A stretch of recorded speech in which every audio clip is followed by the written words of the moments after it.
Solferino, le Parti socialiste, le grand perdant de cette élection.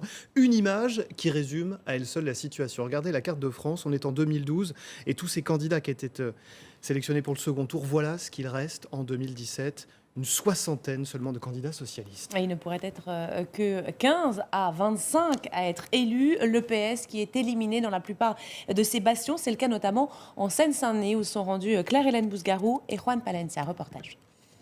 C'est l'un des visages qui symbolise la déroute du PS en Seine-Saint-Denis. Celui de Daniel Guiraud, éliminé dès le premier tour des élections législatives. Le candidat, qui se voyait succéder à Claude Bartolone dans cette circonscription, arrive loin derrière La République En Marche et la France Insoumise. Dans ce bastion de la gauche historique, les électeurs ont voulu sanctionner la politique du gouvernement. Une évolution de la société dont le PS n'a peut-être pas pris la mesure, voilà, ces derniers mois, dernières années. C'est une page qui se tourne certainement, mais je pense que le Parti socialiste va être obligé de se rénover d'une manière ou d'une autre, de toute façon. Après cette défaite historique, les députés PS éliminés dès le premier tour sont aux abonnés absents. Au bureau national du parti, ils étaient peu nombreux à vouloir parler de leur revers personnel.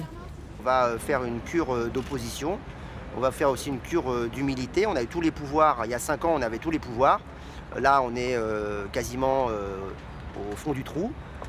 Donc il faudra repartir avec humilité et rediscuter, recréer un lien avec les Français.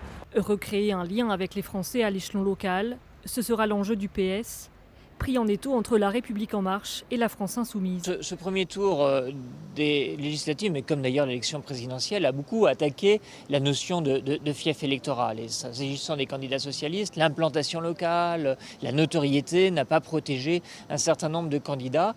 Une refondation qui débutera au lendemain du second tour et qui s'annonce déjà compliquée.